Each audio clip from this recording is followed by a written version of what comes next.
Nawawala kami. Nasiraan yung kasama namin. Grabe takbuhan namin oh. Sagad-sagad. Ito na yung makulay na bahay. Grabe, lakas. Yung daanan dito sa may Cannon Road, puro bangin talaga. Yung heat guard ko is umuusok kanina. Wow! Yung bundok hanggang dulo pa.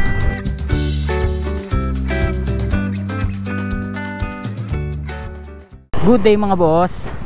Panibagong vlog, panibagong lugar na naman ang ating pupuntahan ngayong araw. For today's video, pupunta tayo ng Baguio City. Ayan, mula dito sa Pasay City, babiyahe tayo papuntang Baguio City.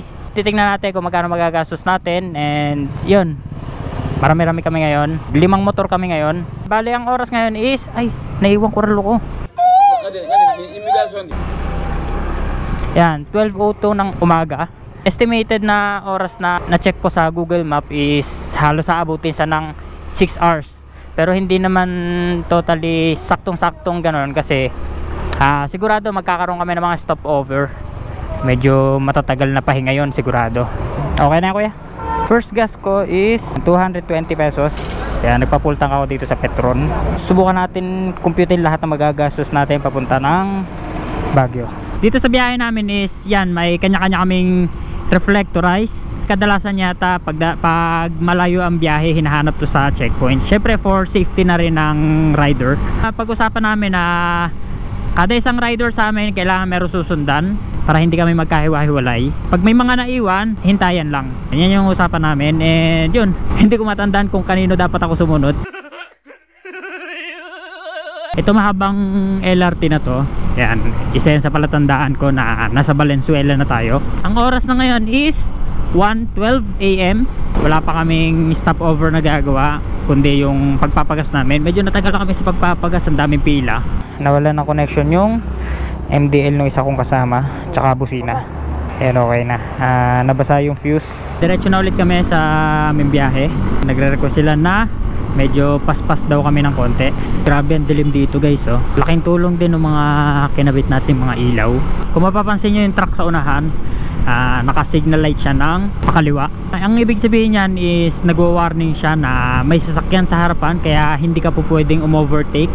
Or kung hindi man sasakyan, delikado. Ganyan magbigay ng pahiwatig yung mga karamihan sa mga truck driver para aware din yung iba. Hindi ko alam kung saan banda to, pero grabe yung daan nila dito, napakaganda. Kanina nakaka 120 ako ng takbo, pati yung mga kasama ko. Or siguro dahil advanced reading lang yun sa akin, gawa ng maliit yung gulong ko sa harapan. Nandito na kami sa Nueva Ecija. Gantong oras ang daming nagtitinda ng mga pasalubong. Ala! Ay!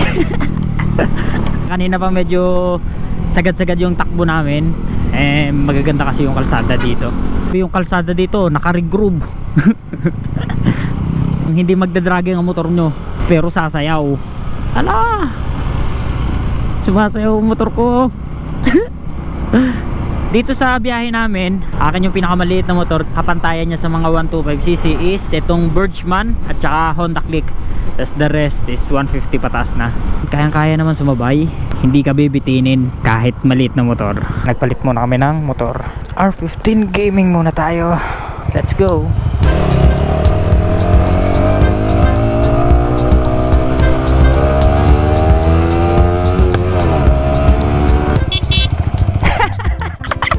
Saan pupunta yun? Baka pauwi na.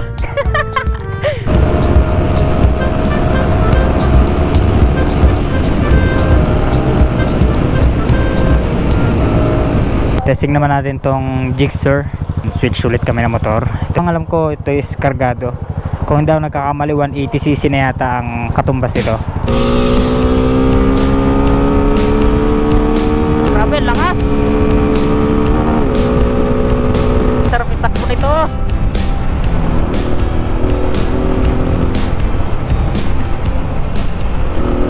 Balik na ulit tayo sa ating motor. Grabe, lalakas ng mga motor nila. Kung gugustuhin nilang iwanan ako dito sa rides namin, talagang may iwan ako ng gusto. Grabe, lalakas. Sakto nyo na kuya, 200 pesos. 220 kanina plus 200 pesos ngayon. Doon kami nagpagas sa may Petron sa may Gimba, Nueva Ecija. And dito pa lang ramdam mo na talaga na malamig yung hangin. Ang oras na ngayon is 4:44 AM. Ayan, madaling araw na. Yung heat guard ko is umuusok kanina. Ayan, ito yung nabili ko lang kasi sa Shopee. Tigo 150 lang yata. Naluluto siya. Ayan, malambot na siya. Pag tinusok, nalubog yung daliri, ay yung heat guard. Hindi ko alam, parang Pangasinan pa yata to. Ayun, puro hamog na rin dito sa part na to. Malamig na rin yung hangin. Nagpahinga lang din saglit, gawa ng naantok ako. Ay, nabot na kami ng liwanag. Ang oras ngayon is 5:13 AM na. Lamig ng klima dito. Ang ganda ng pwesto ng bridge na to. Para kang umaakyat sa hamog. Overpass pala siya. Ayun. It's 6:31 AM. Ayan, kakatapos lang namin kumain dito sa may Jollibee Urdaneta. And tuloy na ulit kami sa biyahe. Naantok na naman. Ayan, nakipagpalit muna ulit ako. Antok na antok ako, grabe. Nandito na kami ngayon sa Cannon Road. Tumigil lang kami saglit para magpicture doon sa bridge doon. Ganda ng view eh. Ayan o, kung makikita nyo yung mga puno, ay yung mga bundok na yan o, ang gaganda. Napakataas o. Dito na yata makikita yung Lion's Head. Ayan o, grabe, napakataas o. Wow! Ayun o, yung bundok hanggang dulo pa. Mainit na yung panahon pero may hamog pa rin. Ayun o, kumbaga parang gumuguhit yung liwanag ng araw. Gawa ng hamog. Tapos yung bundok o, basang-basa. May mga fresh na water na lumalabas. Delikado to sa ano siguro. Mga bato-bato na bumabagsak. Ay, meron pala sa semento. Pero pailan-ilan lang.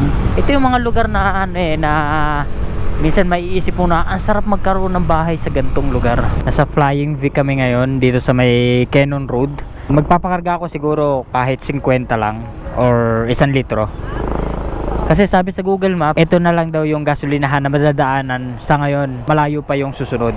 Eh baka kapusin tayo. Eh tingin ko naman abot to, kaya lang mas maigi na sigurado kaysa naman magtulak tayo, di ba? 50 pesos. Thank you po. Yan o, kung mapapansin nyo, yung daanan dito sa may Cannon Road is puro bangin talaga. Yung bundok, ginawa nila ng kalsada. Hindi mo makikita yung kabilang side kasi bundok talaga yung nasa harap mo. Wow, ganda o. 12 minutes na lang, nandun na rin kami sa may Lion's Head. Syempre pagdating doon, magpipicture kami. Hindi po pwedeng mawala yun. Hindi kompleto ang rides mo pag wala kang picture dito. Daming tao, paano ako titigil? Sa kabila. Kakatapos lang namin magpicture sa may Lion's Head. Pupunta muna kami sa tutuluyan namin. NMAX naman gamit natin ngayon. Chinecheck lang namin kung may dragging at may nararamdaman doon kasama namin. Hindi pa kami nakapunta doon sa titigilan namin. Nasiraan yung kasama namin. Yung bracket niya ng top box is naputol. Eh, tiyempo naman may nagwi-welding sa may taas. Ayun, may mga nag-aayos ng sasakyan doon. Kakalasin na lang namin tapos makikisuyo kami na baka pwedeng ipa-welding para magamit pa rin. Ito ang hindi mawawala sa Baguio, pine tree. Basta malalamig na lugar, laging merong pine tree. Malapit na kami sa may tutuluyan namin.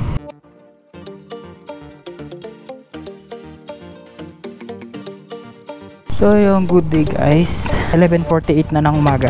Palis pa lang kami dito sa Transient House. Okay, salamat po.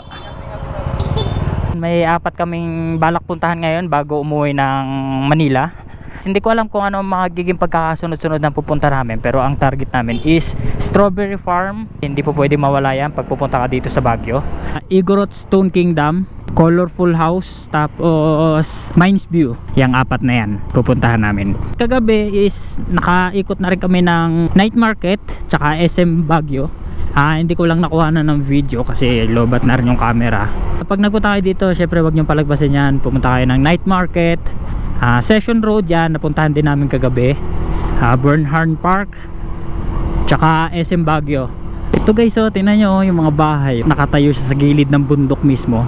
Itong Baguio is puro paahot talaga ang daan, pero kayang-kaya naman ang motor natin. Marami pang pasyalan dito sa Baguio na hindi namin mapupuntahan kasi kapos din kami sa oras at araw. Pero yung mga pupuntahan namin ngayon is talagang isa sa mga dinarayo dito, kaya hindi namin palalagpasin yon. Asahan lang talaga na medyo traffic dito sa lugar na to. Nawawala kami, kaya kami tatlo. Hindi namin alam kung saan napunta yung iba. Nauna na sila eh. May mga magpapagas, mayroong mabibilis magpatakbo. So ngayon nagkahiwa-hiwalay kami. Nagkita-kita na kami. Ang first stop namin is strawberry farm daw. Yan, unahin namin strawberry farm. Oh, ang tarik. Medyo mahaba-haba pa lang itong biyahe to, 22 minutes. 7.7 km din mula dito sa hindi ko pala alam kung anong lugar to. Anyway, susunod lang ako sa kanila. Tingnan nyo naman oh, yung bundok dito hindi puno makikita nyo, kundi mga bahay na nakatayo. Sulit na sulit talaga ang rides dito. Yan, 194 pesos. Yan. Welcome to La Trinidad. Yan, dito na kami sa may La Trinidad. Medyo malapit-lapit na yata kami. Ayan, may nakalagay ng sign, welcome tourists and ito na lang sa kabila. Welcome tourists and visitors, Strawberry Farm, La Trinidad, the strawberry capital of the Philippines. Halos pagpasok nyo, nandun na rin naman pala. Kakanan lang ulit kayo. Tapos yun, pagpasok nyo is may bayad na 10 pesos for parking siguro to.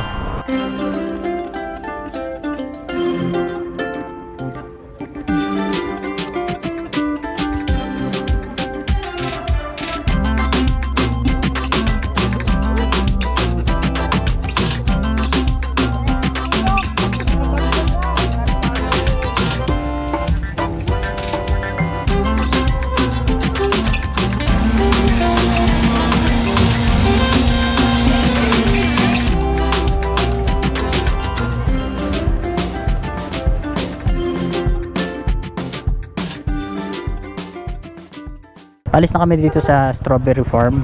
Ang oras na ngayon is 1:44 PM. Saan tayo sunod, pre? Igorot. Ilang minuto lang mula dun sa Strawberry Farm is makakarating na rin kagad dito sa may Igorot Stone Kingdom. Sa taas pa yata yung parking. Medyo matarik din yung daan. Kasi punuan na kasi dun sa may baba. Kaya dito kami pinapahakyat. Kung walang mag-guide sa inyo, hindi nyo talaga alam kung saan yung parking ng motor. O, diba? Okay pa o. Tapos lilom. Mas maganda dito.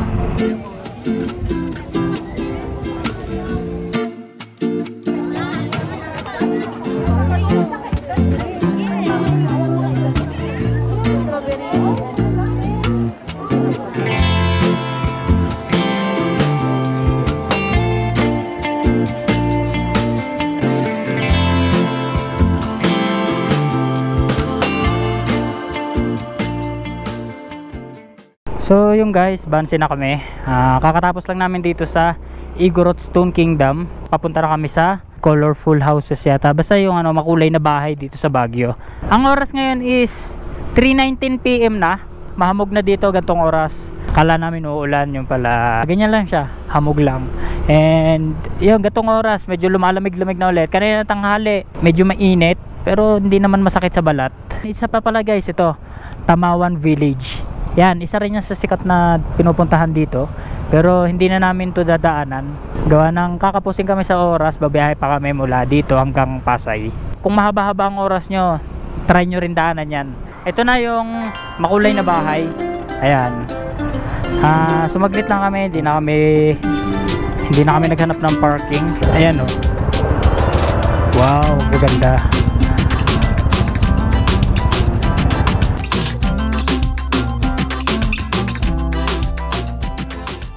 Baka hindi na rin pala namin daanan yung Mines View. Medyo pagod na rin kasi and malayo pa yung biyahe. Pero overall naman, napuntahan naman namin lahat ng mga gusto namin puntahan dito sa Baguio. Mula pa kahapon yan, umikot na rin kami kagabi. Tapos umuwi para magpahinga, tapos umalis para umikot ulit. 3:35 PM na and siguro rerekta na siguro kami pauwi nito. Halos ang naging biyahe namin mula Pasay is inabot yata ng 10 hours. 12 kami umalis, dumating kami 10 AM. So halos sinabot siya ng 10 hours. So sabihin natin 11 hours. Ayan, 10 to 11 hours ang naging biyahe namin kagabi. Kagabi kasi wala masyadong sakyan, walang traffic, kaya medyo mabilis. Sigurado magpapagasulit kami mamaya. Yan, isama ko na lang din sa video para makompute yung mga nagastos ko sa gasolina. And yun, doon yata ulit kami dadaan sa may Cannon Road, yung sa may Lion's Head. Kung di ako nagkakamali, shortcut yung daan na yun. Mas malayo yata kapag dito sa may Marcos Highway dumaan. Ito nga pala yung Bernhardt Park. Ayan, dito kami galing kagabi. Tapos itong daan na to is, ito na yata yung Session Road, yung kalsada na to. Diyan sa Bernhardt Park, kapag gabi, nandyan din makikita yung night market. Ayan, dami nagtitinda dyan, mga damit, pagkain. Tapos yun nga lang, sobrang daming tao. Ang SM nila dito is open area. Pag taghamog, talagang pumapasok sa loob ng SM yung hamog. Grabe yung view, oh. Wow! Ganda, di ba? Nung papunta kami is puro paahon. Ngayon puro palusong naman. Woo! Grabe takbuhan namin, oh. Sagad-sagad. Andito na kami sa may, ang alam ko part pa to ng Tarlac, itong lugar na to. Hahanap na lang kami ng mapapagasolinahan at wala na rin akong gasolina. Siguro yun na rin ang pinakahuli kong gas na magagastos ngayong araw, ay ngayong gabi.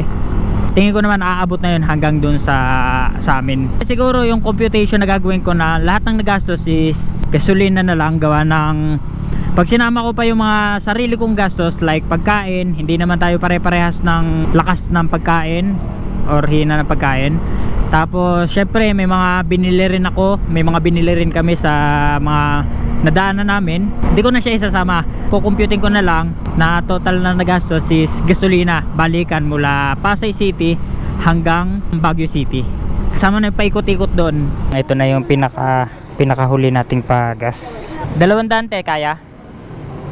200 din mo. Gusto mo ba?